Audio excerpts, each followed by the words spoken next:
First of all, I think it's important that you model that you are also doing your best as a teacher. And then you say to your students, because I care so much about you, I'm going to do my best because I expect you to do your best. And in turn, they see that you're serious about it.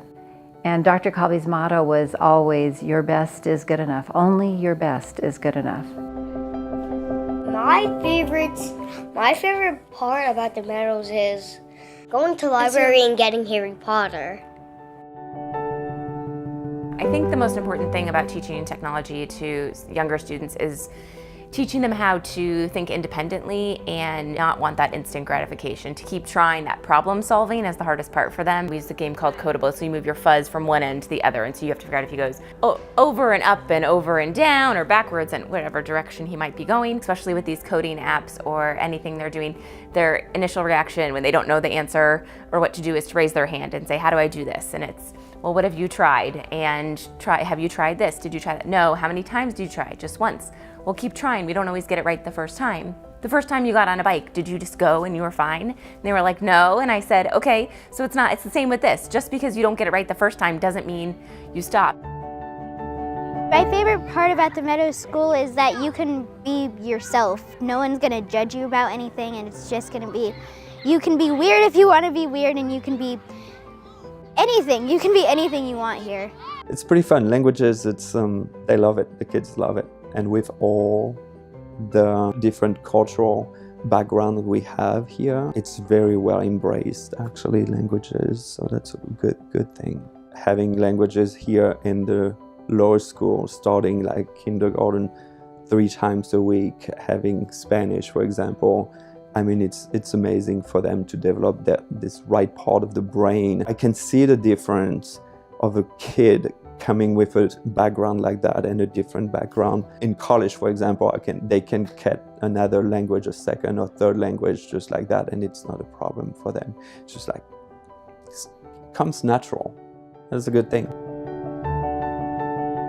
What I've learned at the Meadows that will help me move forward is, I think, math and actually learning to read better. Before I couldn't read as well. The thing I like the most about Meadows is the programs they have. Some people get awards, and some of the programs are really funny. We teach kindness and respect by going ahead and modeling what it is to be a good citizen. We have a citizenship award program, and so students learn through the process of the examples of what the teachers provide to them to learn to be kind, to take care of themselves, to respect others. We feel that, the Meadows are a community of people, and so when you teach them these things, to take care of themselves and to be polite and to hold the door and say please, and that you hope that in return that this is going to go outside of the school and that they're going to reflect those same things in the community. When I taught kindergarten here, they would sit up nice and tall in their chairs and fold their hands, in kindergarten and that. And then as the years progress, then socially they learn more of coming up to their friend and saying, looks like you're not having maybe such a good day. You want to talk about it, or can I help you with it?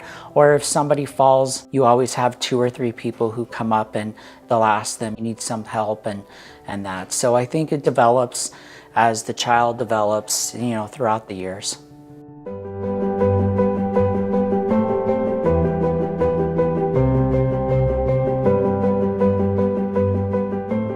My favorite part about the Meadows is when I get to I get PE.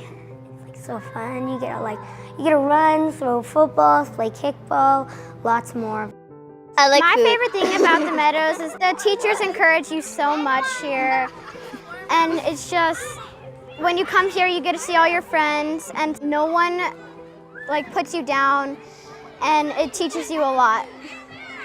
My earliest memory at the Meadows was when I was in kindergarten. I was playing kickball, and I haven't played ever. I never knew how I kicked, and my brother's just like, oh, because he was in 4th grade then. And then he's like, with all his friends, so he's like, oh, get close, she can't kick. And then I kicked a home run immediately. Well, in 5th grade, we're about adding sophistication to the writing. Especially here at the Meadows, they've been taught sentence structure and paragraphs and topic sentences since they were in 1st grade. We work on them being open-minded to not using words they've used forever, like get and got. We got there versus we arrived. Once they get it, you can see them kind of switch on. And then I start using words like, we're wordsmithing this. Now you've written it, now the fun begins. Now we get to play with the words. And if you can get them to buy into that, they're off and running. I think that the students surprise me every day. The music room is all about learning music through play. That's what Orff believed. The curriculum that we use here at the Meadows is called the Orff-Schulwerk approach, which is an approach for teaching children music that is strictly based off of playing and improvisation. I think the hardest part is you gotta go slow. So if I brought Ring Around the Rosie to kindergarten, we would probably just sing it and hold hands in a circle and fall down. By the time we get to 5th grade, we could play all of the rhythms for Ring Around the Rosie in canon on different instruments and create some kind of form with it. So I would probably take that song and they would hear it every year for like 6 years and you like build on it. And by the time you get to 5th grade, there's so much that you can do with this silly song that they learned when they were in pre-K. What I like about the teachers in the Meadows are some are nice, some are strict, and some are just right. And they always teach us a lot, and I've learned a lot from Meadows. Favorite part is PE probably because it's fun. Like you don't have to run laps, you just play games and stuff.